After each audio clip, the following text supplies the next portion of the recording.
Thank you for tuning in to the REC podcast presented by REC Comic and Collectibles. I'm your host today, Roman Chavez, and with me as always, Eric Icarus. And thank you for joining us today. We want to have a little discussion today's show. Kind of since this Fox Disney acquisition has happened, we want to talk about X-Men. Yeah. We want to talk about X-Men. And I know, we're only a few months away from Dark Phoenix coming out. We still have X-Men. It's a fresh, open wound for us. But I want to know, what is your X-Men movie? What do you want to do? What's your team? Okay. Eric? We're going to go, we have to do Xavier. So we're not counting Xavier. We're not counting Xavier. So we're gonna let's do something like anywhere from 5 to 7 X-Men. Sweet. Xavier's there, but separate but equal, okay? Yeah, got you. Who's our team? Who's our people out in the field? All right. Well, I'm going to have to go, got to have Cyclops. Okay. We go Cyclops, Jean, Wolverine, Colossus, Nightcrawler, and to round it out, have to have Storm, have to have Kitty Pryde. Interesting. Kitty Pryde is going to be, for me, is like, she's going to be the new person on the team, and she's going to be the audience's eyes and ears to this new school and everything. What she's feeling, we're going to get it through her. That's where I'm going with this. So that would be my team. Okay. How about you?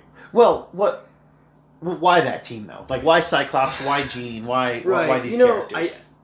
Obviously, Cyclops is gonna. You just have to have him initially. Yeah. I think he's going to basically be the old hand at this. Same with Jean. Got to have Jean. Okay. For the love relationship. Then... Do you mean for this to be, we've already had an X-Men team? I'm going to say yes. Okay. I'm going to say it's been going for a little while. Maybe not so much. Maybe they've been underground for a while. Okay. But... maybe explain why we haven't really seen the X-Men in the MCU. Okay. Totally. And then...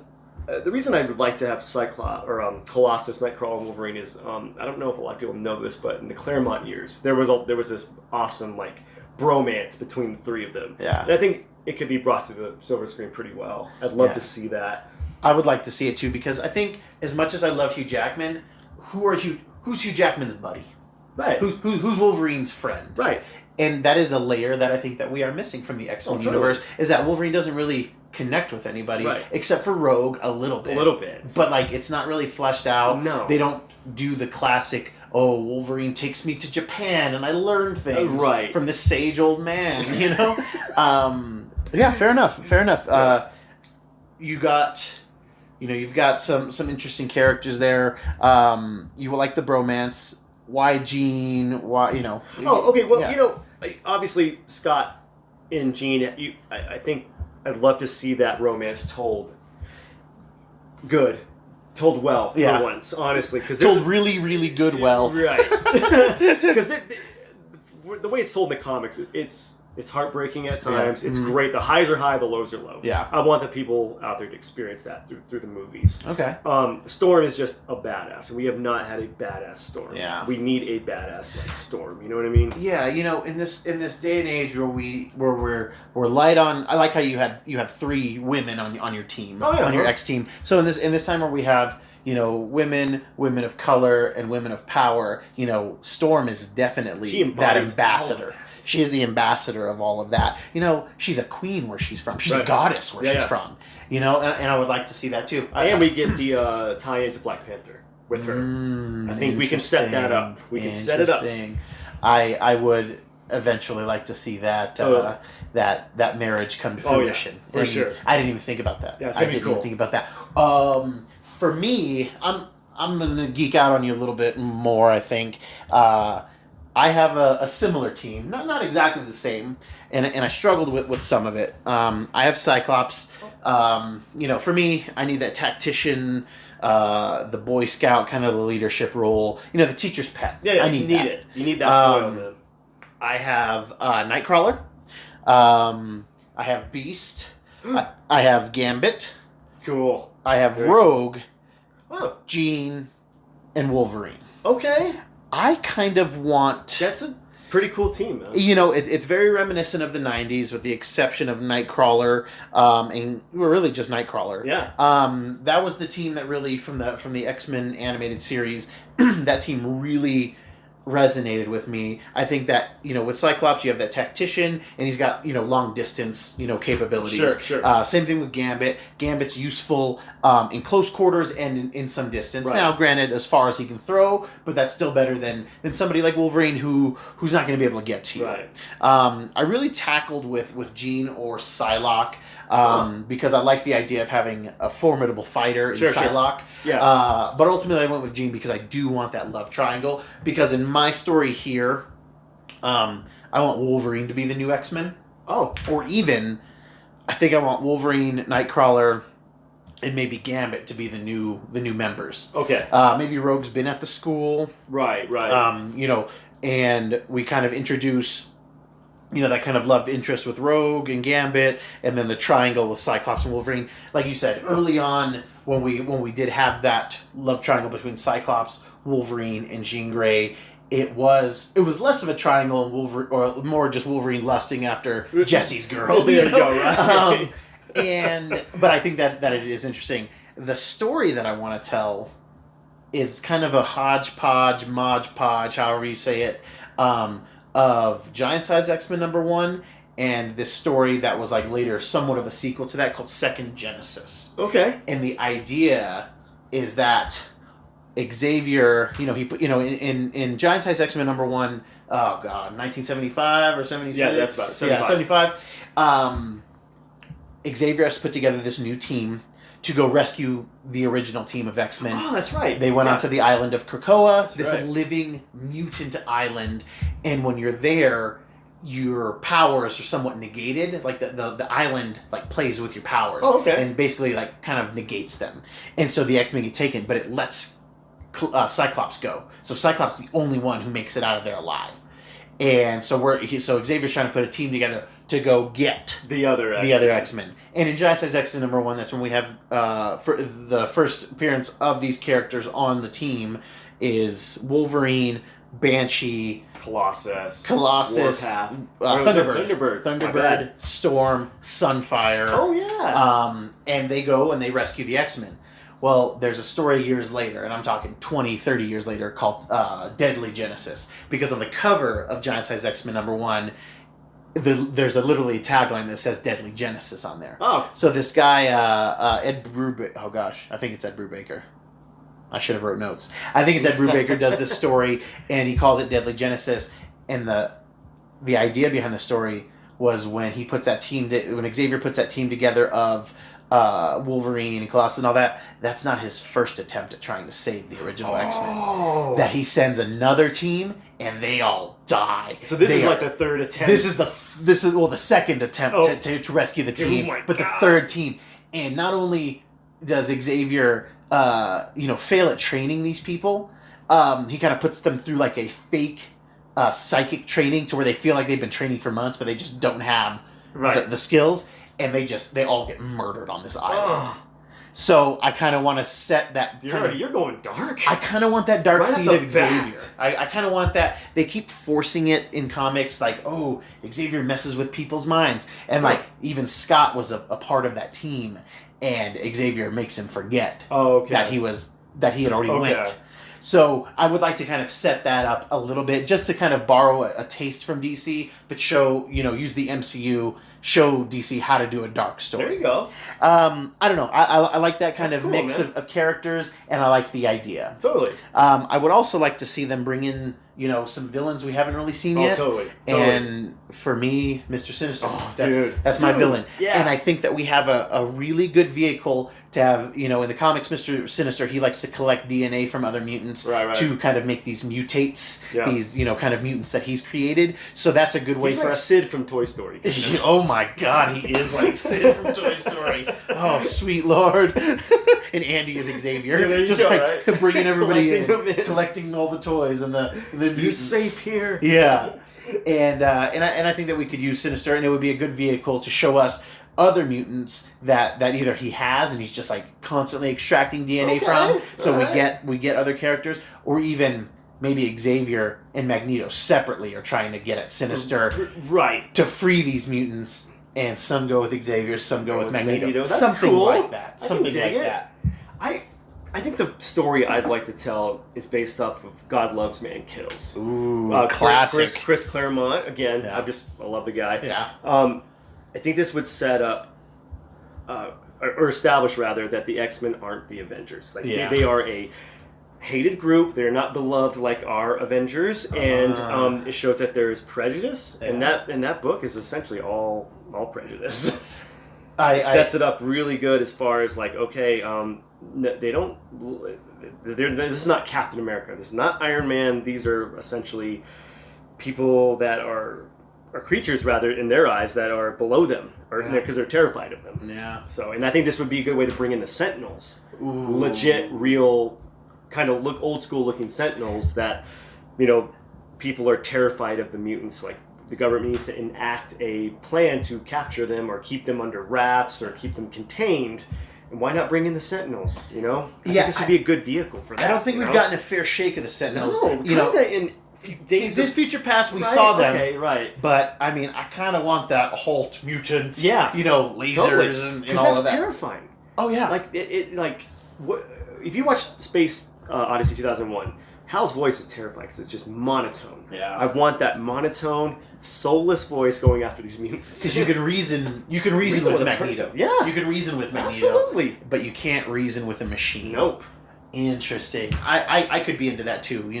Again, we were on this show. We will probably constantly reference Batman the Animated Series and X-Men the Animated Series. And Corey Stones of our youth. X-Men the Animated Series, the first 2 episodes are called Night of the Sentinels. That's right. Yeah. Part 1 and Night of the Sentinels Part 2. That's right. They're kind of and Magneto's in them as well. Yeah. But they're our kind of foyer, our de facto villains right off the bat. Right. And they're always, always, always engaging. Yes. Especially when we get deeper into the stuff with Master Mold and the future Sentinels, the Nimrod and the and the like. I like that. I would like the Sentinels. Right. I would, because as much as I think we love Magneto, we need something else. Out a little bit, Yeah, we need a remix. We need to get to Magneto and maybe not care about Magneto as much as we have in terms of we like agenda, stuff like that. I think the kind of soulless robot thing. Right. I think finding Magneto in my first movie, he's almost siding with the X-Men because of the Sentinels. Yeah. And then maybe at the end of the movie, Charles is seeing his, deadly force ways. Like, he's like, oh man, you need to chill out, Eric. Like, you're killing these people. And then maybe that's what causes the schism. That would be interesting to see it more of we had a falling out back in the day. Yeah. We have a common goal in rescuing mutants now, but we have different, and then we get the Brotherhood of Evil. The Brotherhood, yeah. Because they don't consider themselves evil. No, not at all. Yeah. I always thought that was strange, like on the old comics, the Brotherhood of Evil Mutants. Why would you call yourself that? I think it's a PR nightmare. I think Stan was just trying to really hammer it home. Yeah, because for the longest time, Magneto's more about mutant superiority, more than anything. Right. So, which is funny, being a Holocaust survivor. But yeah, these teams, and I would like to see multiple teams eventually. Oh yeah, for sure. What was very hot in the 90s were the X-Men Blue team and the X-Men Gold team. Then we go even further with X-Factor, X-Force, Excalibur. The X-Men universe is every bit as vast as the Avengers universe, even more if not so. bigger. Yes, I'd say more so. And I think Fox really screwed the pooch when they chose to really just keep it Earth-bound, North America-bound. They could have done everything that the Avengers did and more. Did it 10 years ago. Had our Space Odyssey. Oh, yeah. Not these poor attempts at Dark Phoenix stuff. Oh, man.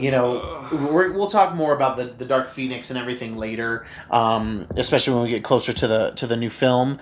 But yeah, I think Fox really shot themselves in the foot, and they could have been the guys. Oh yeah, they could have been out trailblazing right now, man. They could have been cranking out billion-dollar movies years ago, easily, if they paid attention. They had so many characters, there's so many mutants, and then we got Kevin Feige and Marvel Studios being like, "Hey guys, you guys want to watch Iron Man? Because it's great." Yeah, and then I'm going to parlay that into maybe getting a Cap in a Thor movie. Okay, all right. You guys like Hulk? Well, we kind of got him too, And whereas Fox had all the cards. They had all 52 cards, and they couldn't play a game. Nope, they couldn't play a single game.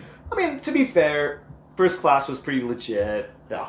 I did rewatch the first 3 X-Men, and Unfortunately, they don't hold up. There's some cool parts. Not even X2? X2 doesn't hold up for you? The mansion scene? Yeah.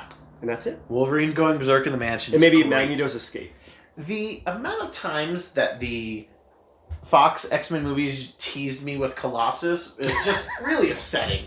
Because, man, when he shows up in X2 and he busts through that wall with those guys and that's chill. and armors up. Chills. Oh my gosh. Still get chills for that. And I love it when he's like, telling Wolverine, hey, I can help you. And Wolverine's help them. Which is cool. Great Wolverine That's a good stuff. Wolverine line. But it's just like, man, we're really just tiptoeing around how cool Colossus could be. At least in Days of Future Past, we got to see him fight more. Sure. But, we also get to see him die, like, a lot. Right. An uncomfortable And it's amount. funny, the best interpretation of Colossus is in Deadpool. It's definitely the most accurate in terms of like, look. He's a gentle giant. Yeah. He's more poetic, which is great. I want them to dive into that. Because he's like an artist in the comics, right? He's a poet. Yeah, I think he's an artist too. I think you're right. Yeah. There's so much stuff. We'll have what? Including Wolverine movies, 9 or 10 X-Men films. Yeah, something like that. And very little has source material from the comics. No. And they're all basically Wolverine movies. Yeah. Aside from First and Class. poor Wolverine movies. If Hugh Jackman wasn't so charismatic as his character, those movies would have crashed and they burned. would have crashed and burned. He gets serious after X1. He gets jacked for X2. Right, dude. Oof. Does all the human growth hormone, I would imagine. I have no idea. But you're bigger and I'm bigger than he was in X1. X1, that guy is not intimidating at all. But by the time we see him in Days of Future Past, dude, that guy he's got veins on top of veins. He's veining out. He's a monster, dude. But even in the first one, I think he was legit ferocious in that cage fight scene. Yeah, I could buy because in his eyes. Yeah, but he's ferocious the way that a starving person is ferocious. Like a crackhead. Like a crackhead might be ferocious. Where it's like you come in between them and the thing that they want. Like I would love to see that scene rehashed with his jacked body. Yeah, because there you go. he was not. He's so dainty in the first movie. Right. But you don't notice it until you see him later. Yeah. In later films, you're like, oh, like he did project sold it Wolverine. pretty well. Hell yeah. What are some stories that I think need to be adapted, need to happen in the X-Men franchise from here on out? Straight up, gotta do the Dark Phoenix justice. I'm sorry, I know I'm speculating, but I think this movie is Fox's movie. It's gonna crash and burn. I don't think it's gonna crash and burn. I don't think it's not gonna be its best foot forward. We have to get. I want the Starjammers. Oh God, I want Lalandra. I want Gladiator. Yeah. I want this done. Guard. Yeah, I want the Imperial. I want this done right. Yeah. In the comic books, the reason we care, and I'll reiterate this again in our Dark Phoenix episode. Yeah, totally. We have to care that Jean becomes the Dark Phoenix, and the reason we care that Jean becomes the Dark Phoenix is because for the longest time she's the Phoenix. Right. She sacrifices. She saves this NASA crew, this astronaut crew, right. and then she's just a powerful member of the team for a while. But as the book goes on, the series goes on, we start to see some darker things in there because the Phoenix slowly corrupts her. Yeah, and then absolute power corrupting absolute. That's where you go, man. And we need to see that. You have she was the quintessential girl next door. Oh, for sure. Mm-hmm. And it's a symbolism for womanhood and discovering who you are and not having to listen to some bald man in a chair. There you go, right? And it's heartbreaking when she becomes the Dark Phoenix because we know Jean Grey as this one thing. Yep. And then you get this extra power and you're doing even better things. Right. But then you turn. Yep. And I don't want to delve too deep into the Phoenix stuff because again we'll get talk to about it later. For sure. I just we don't care about Famke Jensen's Jean Grey turning because we don't really get to know her. Don't know a single thing about her. Sophie Turner, I'm not a fan of her work in general. She's just not somebody that does anything for me as an actress. I'm not saying she's bad. She just doesn't do anything for me. Right. And she's playing my favorite character in comics, and it's hard for me to relate. It's hard for me to identify. And she's just gonna go. We had the flash of it in Apocalypse, and then now she's gonna be full on Dark Phoenix. And again, boom, boom. I don't care about build up. I don't care about her Jean. I don't care about her Dark Phoenix. Yeah, exactly. There's no build up to it. Yeah. You have to give us an emotional attachment. Right, to and these that's why those characters. MCU films are great. We get to know these characters over time. Mm-hmm. We fall in love with them. Yeah. And then when they fall hard, and we fall with them.